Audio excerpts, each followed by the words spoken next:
the biographer in the garden, and what does a person's garden tell you about that person? Actually, this biographer, me, very often is in the garden, because if you spend hours at your desk wrestling with how to put what you want to say into the best words, living in your head, it's amazingly beneficial to go out and work with your hands, your intelligence, such as it is, passing from your head into your fingers, which do have a kind of intelligence of their own, and your mind is freed up and emptied out, and while you are gardening, when you go back to your desk, the problems solve themselves, and the right phrase is delivered to you as if from Ocado.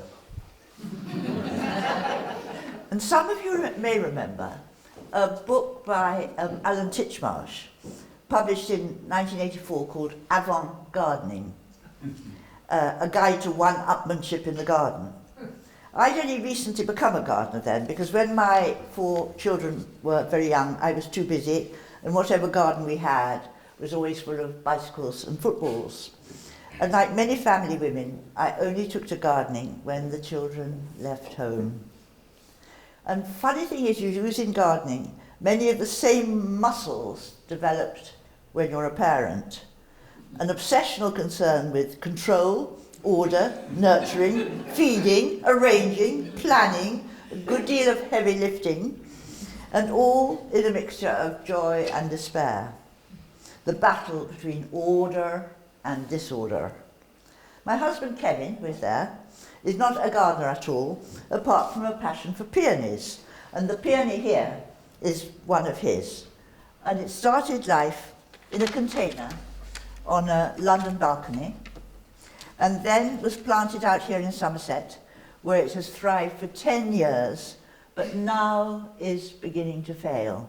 Nothing is forever, but I'm very glad that we can all see it. The only other thing Kevin does in the garden is deadheading. He is a demon deadheader of roses. Trouble is, he has such a need for grace and order that he decapitates blooms that are not yet dead, but that will, as he says, be dead quite soon. There is also grace in disorder, and an overblown rose can be very lovely. Actually, I think, talking about parenting, you can overdo the nurturing bit with plants as with children. Whatever about talking to your plants and with respect to the heir to the throne, I find that sickly or unresponsive plants do not benefit from being looked at too much or from being breathed over. It only makes them worse. Ignore them for a while. Refuse to go and check on them, a bit of healthy neglect. Then when you do go back to them, they may have found their own way to recovery. Anyway, Titchmarsh's Avant Gardening is an astute and funny little book, and it opened my eyes to something that in my naivety I hadn't realised at all. And you can call it garden snobbery. He called it one-upmanship. And it's not really like that either. It's more anthropological, it's tribal. Just as you know from the books or the newspapers, or indeed the no newspapers at all, on someone's shelves, or their table mats or whatever, whether you belong roughly to the same tribe. You know from someone's garden whether you belong to their gardening tribe. There are no doubt members of several different gardening tribes here today. We are very ecumenical. But you cannot say of a garden that you do not care for, that the owner has no taste. Everyone has taste. It just might not be yours. And relentless good taste, whatever that means to us individually, or to the established and dominant horticultural elite, can be as flavourless as its opposite. It shows a sort of lack of self-confidence. A flash of what some people would find wrong in some plant or planting that has warm associations for you personally. It does add spice and makes your garden your own. Otherwise, it's like something from a pattern book. And of course, something from a pattern book is what some people actually do want. In the nature of things, people who become the subjects of biographies tend to be successful in their professions or in public life, or intriguing because of their family backgrounds. Otherwise, why would anyone be writing about them? They are also the people who tend to have well-documented lives, so there is a compost out of which the biographer can work. For example, I might long to write a biography of a Victorian jobbing gardener, but I find it very difficult to find enough material to access his particular and personal experience as opposed to that of the generality. I would, in fact, have to invent it. I'd have to write a novel. So it follows that the people I've written about have tended, at least for some part of their lives, to have been owners of large and sometimes grand gardens because they've been successful. They were not always hands-on gardeners themselves. Now, this is possibly the only speaking event so far to happen in this place without the use of a series of images. Today is all about words, the images that live in the memory, in the mind, in the imagination. And I thought I'd have a think about some of the writers of whom I myself have written biographies. Elizabeth Bowen, the Anglo-Irish novelist, was heir to her ancestors' big house, Bowen's Court in County Cork, where she spent her early childhood and her later years. And she was not a hands-on gardener. The most I ever heard of her doing was slashing at brambles and nettles with a hook to relieve her bad temper. But she wrote in her book Bowen's Court, written during the Second World War, which she spent not in Ireland but in London all through the bombing, she wrote this nostalgic, romantic description, entirely from memory, of the 3-acre walled garden at Bowen's Court. And this garden was at some distance from the big, severe, blocky 18th century house. And how she wrote about it shows that she knew and that she noticed. This is what she said. This was from her memory. Inside its walls, this far-off garden is a world in itself. The continuous rustle of trees around it only makes its own silence more intense. A box-edged path runs all the way round, and 2 paths cross at the sundial in the middle.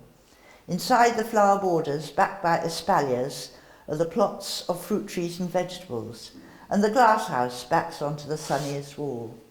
From the L-shaped rose pergola in one top corner, one has a view of the mountains. The flowers, on the whole, are old-fashioned. Jonquils, polyanthus, parrot tulips, lily of the valley, grown in cindery beds, voluminous white and crimson peonies, moss roses, mauve-pink cabbage roses, white-pink celestial roses, borage, sweet pea, snapdragon, sweet William, red and yellow dahlias, Michaelmas daisies of none of your fancy kinds, and small dark bronze and yellow chrysanthemums. These see the different flowering seasons through. Near the sundial grow 2 bushes of Carolina allspice, which, with their clove-smelling brown leather flowers, are said to be rare. In the early autumn, a flag of crimson creeper hangs over one wall. The lavender bushes grew too bushy and had to be cut down. Now, it's poignant to read this, knowing that, like the big house itself, this walled garden is no more. Only the footings of the walls remaining in a rough field that I've seen. But we can still see it in our minds. And all Bowen's novels are chock full of brief, precise, evocative descriptions of gardens, establishing psychological atmosphere, they're subtly judgmental, as if the gardens were emblems or symptoms of the life being lived, whether it's hotel gardens, or a garden which is somehow at odds with his house, or scary gardens, suburban gardens. Here's one of those, the suburban gardens. In the fancy-shaped flower beds under the windows and round the sweep, the eye instinctively sought begonias.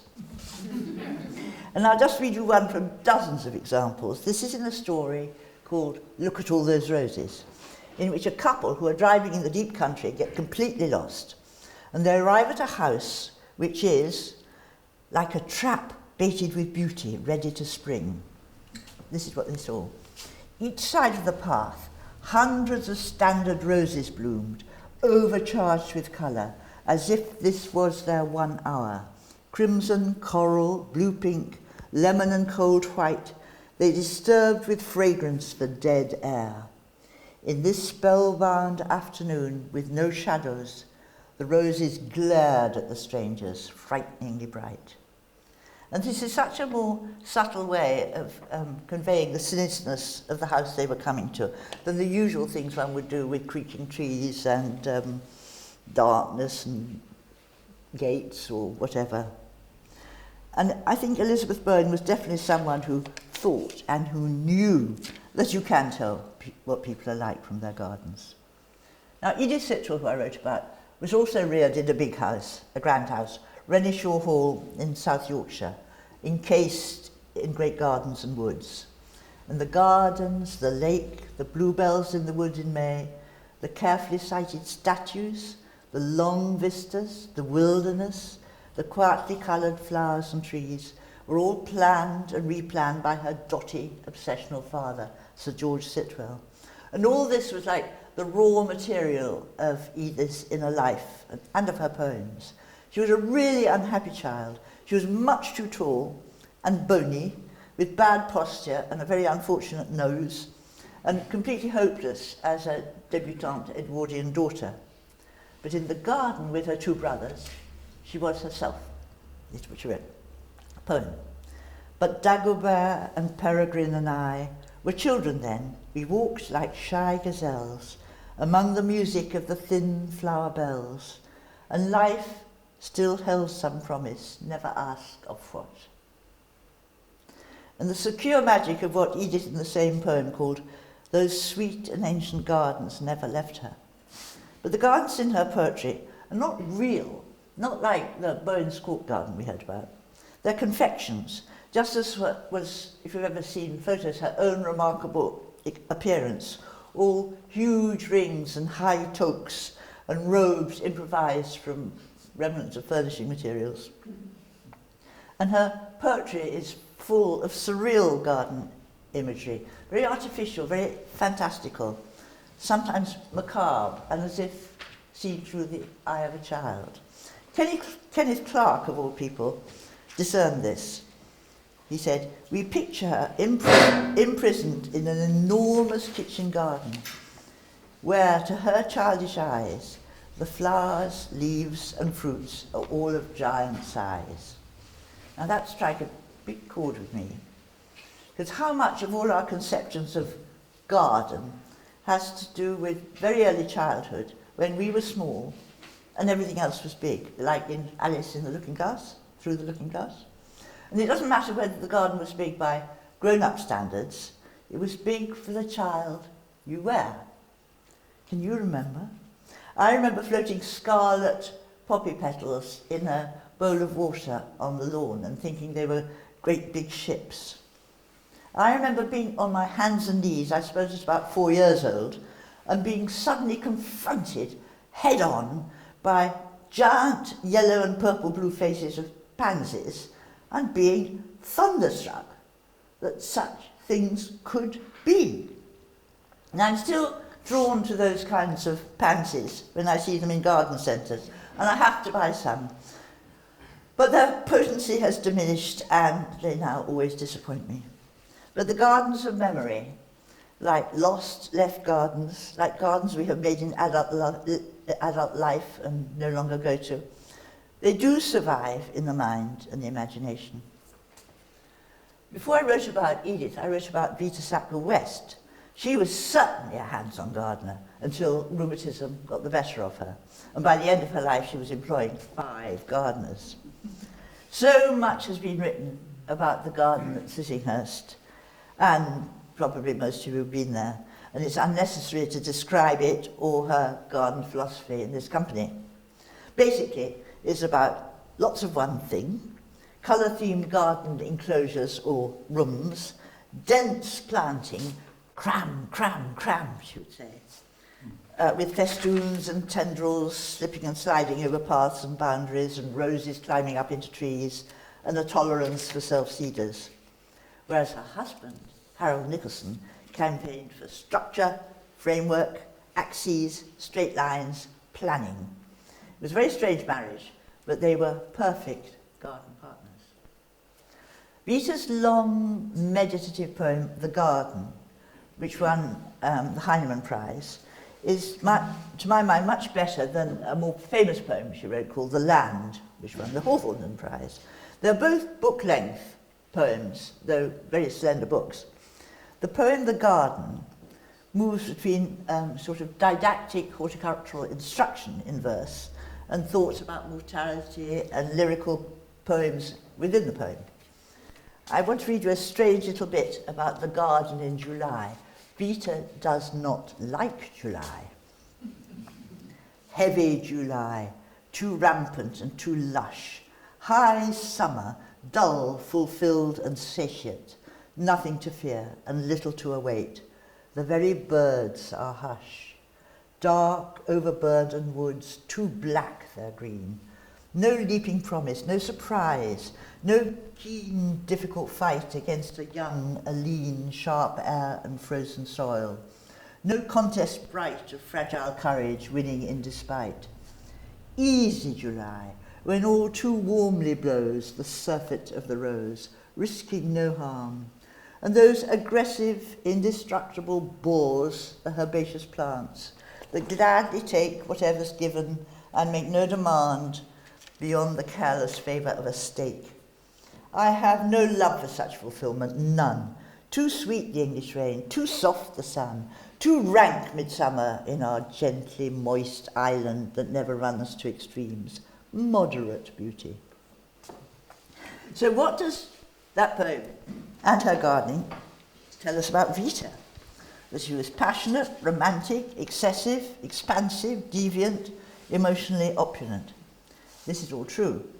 And yet in her outside or public life, Vita was ultra-conservative, traditionally aristocratic, reserved, undemonstrative, socially rather awkward.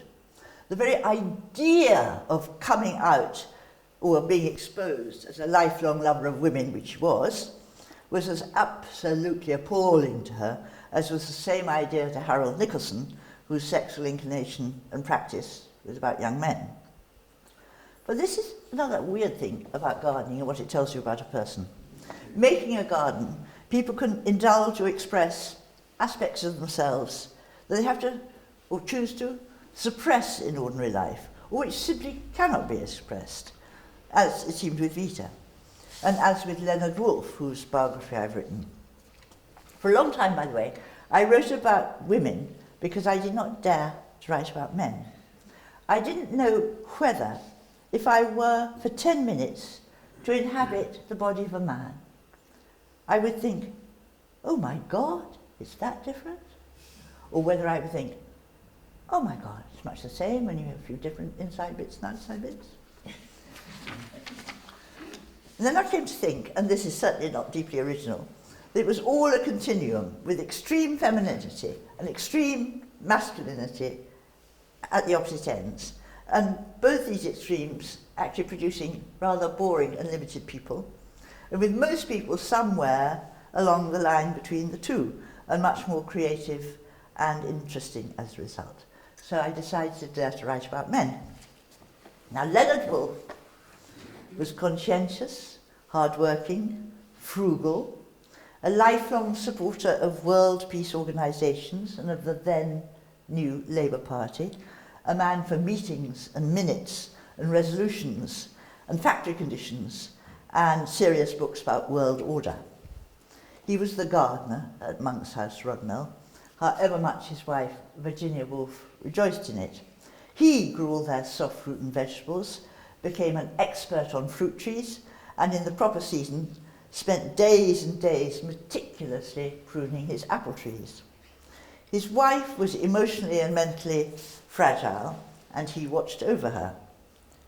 He was controlled and controlling, I think, to ward off chaos.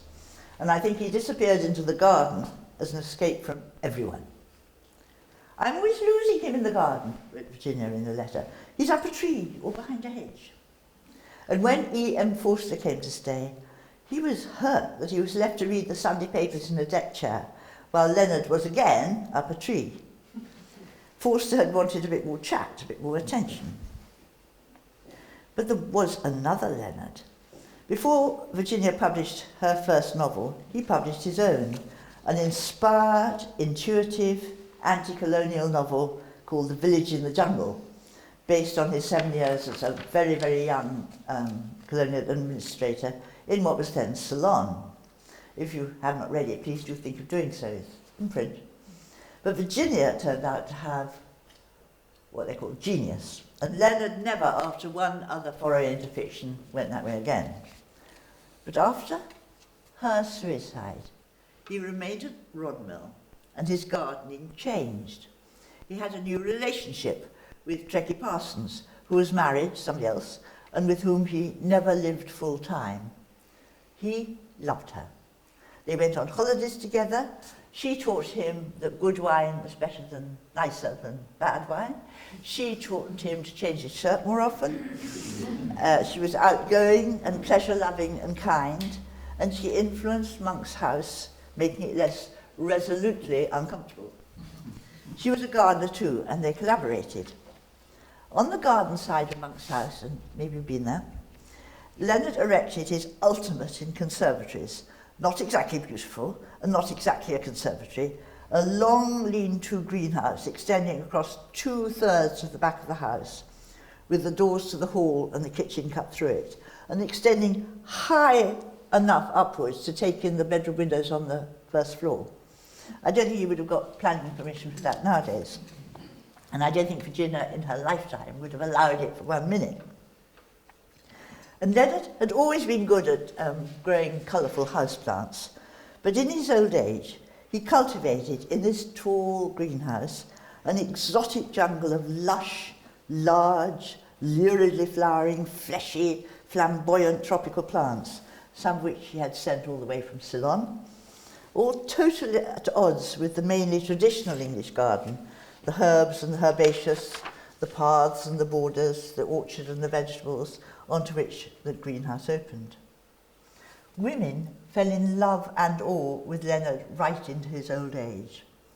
When I was working on him, when I read an astonishing letter in his archive from a woman, a stranger, who was brought by a friend to meet him, to see him, and they found him in the garden.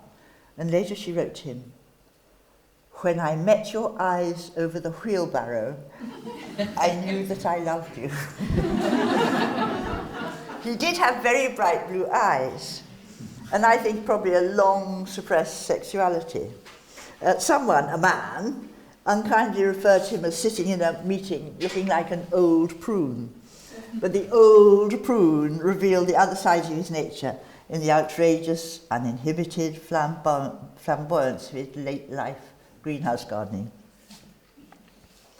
In his autobiography, Leonard Woolf wrote an extraordinary account of how a garden, when he was about 5, had filled him with cosmic terror. The Woolf family had been on holiday, and on their return, the little boy, as children do when they come home, ran excitedly straight out into the back garden. This was in Lexham Gardens in Kent. And this is what he wrote. "There the garden lay in its grimy solitude. There was not a breath of air. There were no flowers. A few spindly lilac bushes drooped in the beds. The grimy ivy drooped on the grimy walls.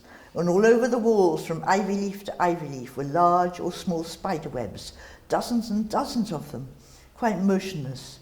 And motionless in the centre of each web sat a large or a small, a fat or a lean spider. I can still smell the smell of sour earth and ivy." And Leonard, the little boy, was overwhelmed by that sense of cosmic unhappiness which comes upon us when those that look out of the windows be darkened, when the daughters of music be laid low, the doors are shut in the street, the sound of the grinding is low, the grasshopper is a burden and desire fails. Now that last bit is biblical. It comes from Ecclesiastes. But his description of the grim, dim, grimy garden is extraordinary. And gardens, as we saw with Elizabeth Bowen, are not necessary sanctuaries. All versions of paradise. They can be nightmare places. They reflect our moods, they determine our moods, they have moods of their own. I wrote about Swift, I wrote about Trollope. Now Swift never had a real garden, not like his friend Alexander Pope, but he had an early clerical appointment as vicar of Laracor, a short distance from Trim in County Meath in Ireland. And he held on to Laracor during all his glory years in London and then as Dean of St. Patrick's. It was a poor parish and he had a mean little house, but he planted around it cherries, hollies and apple trees.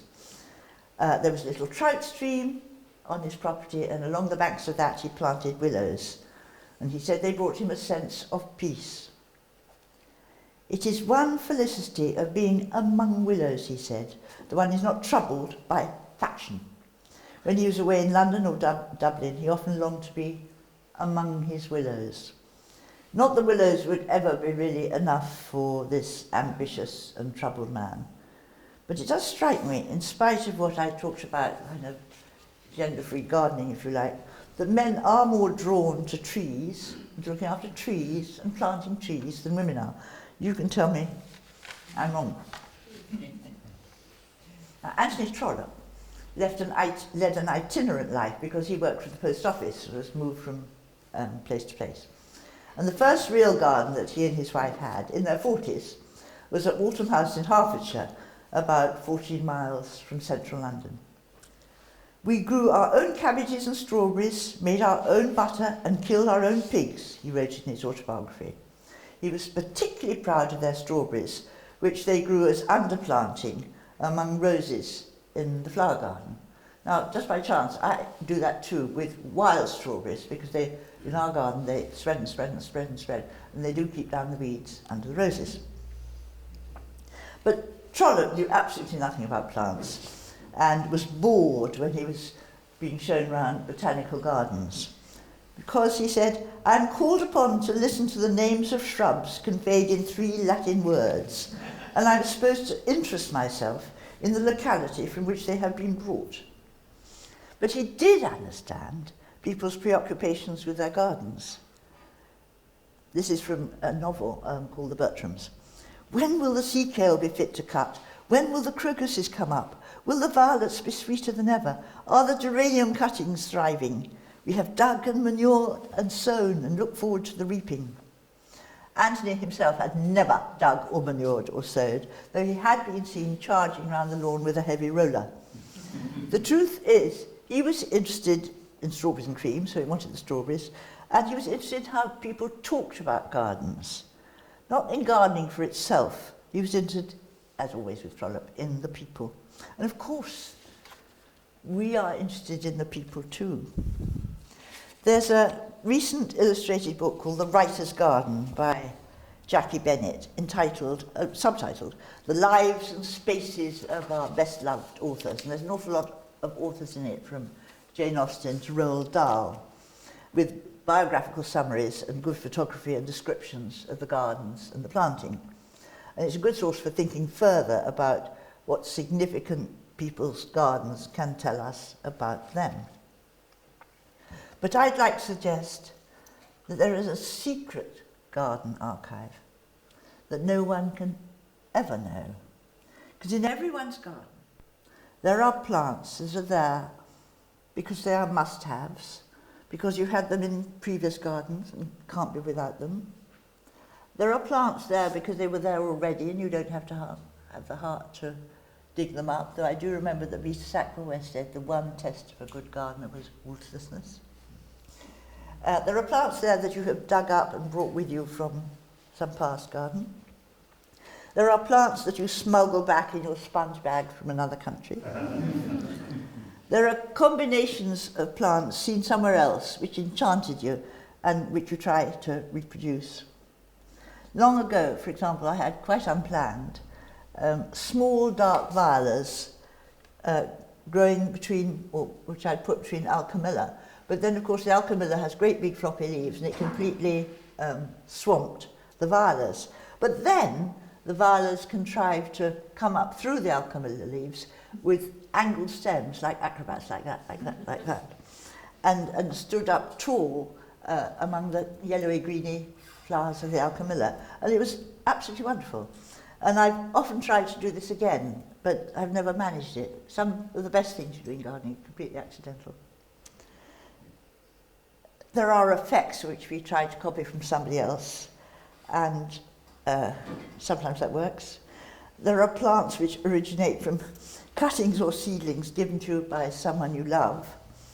And there are also guilt and shame plants which you've been generously given, and they're very special, and which refuse to thrive or flower for you. There's other things more unhorticultural. There's the place where you lost a ring in the long grass. There's the place where you had a bad day and hid and wept. And no one knows those things but you.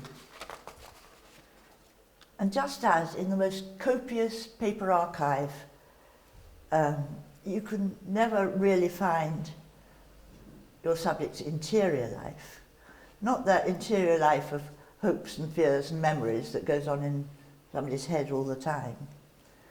And so even probably the most legible garden will always insist on keeping its creator's secrets. And so to return to the original question, what does a garden tell you about a person?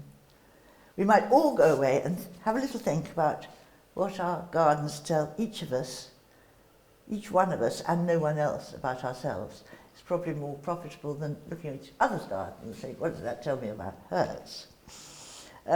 We are shortly, as Carrie mentioned, going to be moving from the largest garden I have been struggling with on a very windy ridge for more than 10 years, to a quite different kind of garden, an enclosed and sheltered garden in a small town.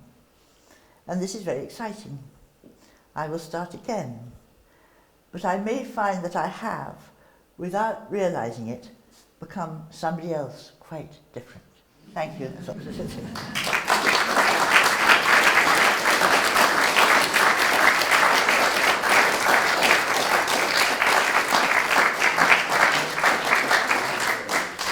doesn't have to be questioned. I think telling me things is good.